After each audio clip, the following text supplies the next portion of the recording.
Hello everyone, welcome to Chanakya IAS academy. आज हम लोग देखेंगे टॉपिक नेशनल मेडिकल कमीशन से रिलेटेड।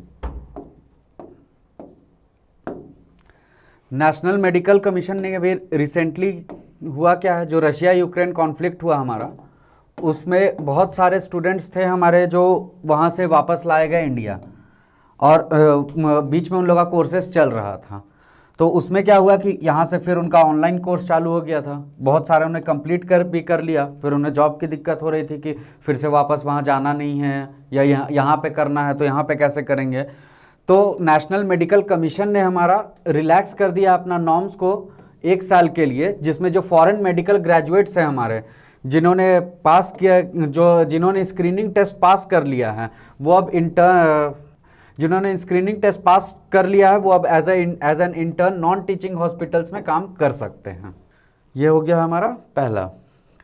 नेक्स्ट है हमारा फिर जो नेशनल मेडिकल कमीशन है उसने क्लैरिफिकेशन क्या दिया हमारा कि जो 2 साल के लिए इंटर्नशिप वो कर सकते हैं 2 साल के लिए, और कौन से कैंडिडेट्स एप्लीकेबल होंगे हमारे, तो सिर्फ वही कैंडिडेट्स एप्लीकेबल होंगे जो इंडिया आ गए थे हमारा रशिया यूक्रेन कॉन्फ्लिक्ट के टाइम पे, और जिन्होंने जो फाइनल ईयर में थे और इंडिया आ गए और उन्होंने अपनी पढ़ाई कंप्लीट की है ऑनलाइन के थ्रू, जो ऑनलाइन डॉक्टर्स बने हैं कोविड-19 के पैंडेमिक के टाइम पे या फिर रशिया यूक्रेन के वॉर में, सिर्फ उन्हें ही 2 साल की इंटर्नशिप प्रोवाइड की जाएगी।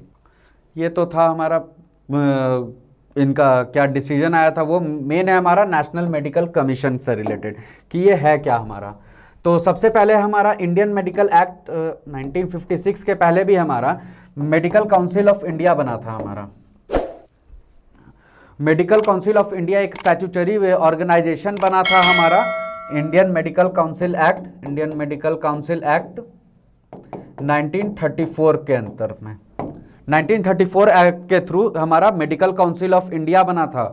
नेशनल मेडिकल कमीशन के पहले हमारा मेडिकल काउंसिल ऑफ इंडिया था हमारा, 1934 में बना था। ये एक स्टैट्यूटरी ऑर्गेनाइजेशन था हमारा under Indian medical council act 1933। Indian medical council act 1933 के अंडर में मेडिकल काउंसिल ऑफ इंडिया बना था हमारा 1934 में, एक स्टैट्यूटरी ऑर्गेनाइजेशन। फिर क्या हुआ, इस एक्ट को रिपेल करके 1933 का जो एक्ट है हमारा,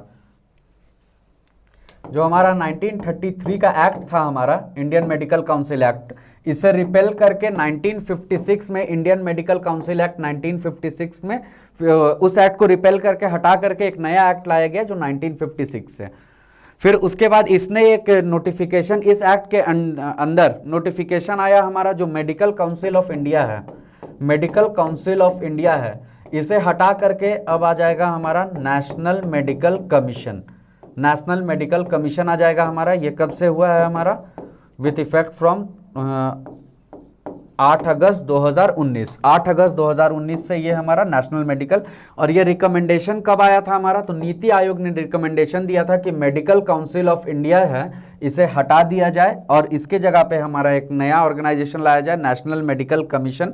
जो बिल 2019 में जो हमारे उस टाइम के हेल्थ मिनिस्टर हैं हमारे डॉक्टर हर्षवर्धन, उन्होंने प्रेजेंट किया था लोकसभा में। अब इसका फंक्शंस क्या है हमारा, तो जो नेशनल मेडिकल कमीशन है हमारा, ये कंट्री का टॉप रेगुलेटर होगा मेडिकल एजुकेशन से रिलेटेड।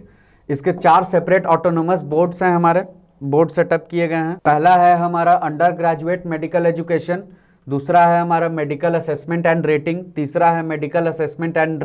4 ऑटोनोमस बोर्ड्स है हमारे। पहला है हमारा अंडर ग्रेजुएट मेडिकल एजुकेशन, ये नहीं होगा, ये हो जाएगा हमारा पोस्ट ग्रेजुएट मेडिकल एजुकेशन। फिर उसके बाद है हमारा मेडिकल असेसमेंट एंड रेटिंग, और चौथा है हमारा एथिक्स एंड मेडिकल रजिस्ट्रेशन।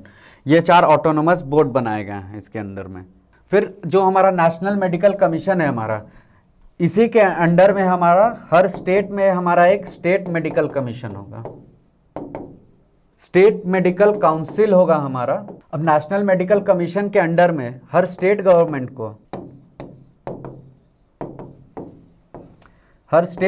को एक स्टेट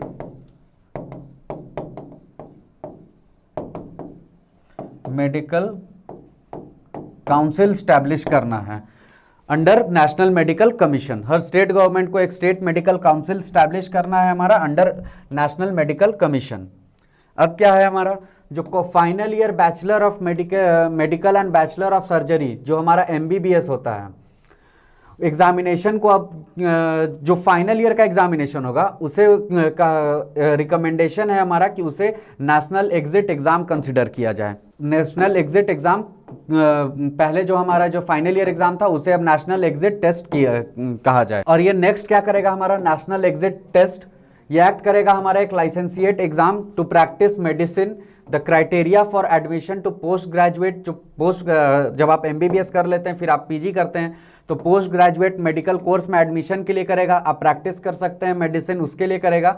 और स्क्रीनिंग करने के लिए फॉरेन मेडिकल ग्रेजुएट्स का भी, जो फॉरेन से लोग आते हैं उनकी भी स्क्रीनिंग करेगा ये उस टेस्ट से कि हाँ वो लोग मतलब सही में पढ़ कर के आए हैं और यहाँ पे प्रैक्टिस करने लायक हैं या नहीं है। फिर लास्ट है हमारा नेक्स्ट जो है also be applicable to institutes of national importance such as All India Institute of Medical Science AIIMS में, ठीक है, in a bid to ensure a common standard. तो ये एम्स में भी एप्लीकेबल होगा उसका in the medical education sector in the country. तो ये जो नेक्स्ट है हमारा एग्जाम ये एप्लीकेबल होगा, इस एग्जाम के थ्रू एप्लीकेबल होंगे आप एम्स के लिए भी। तो ये इन टोटल था हमारा नेशनल मेडिकल कमीशन से रिलेटेड। Thank you everyone.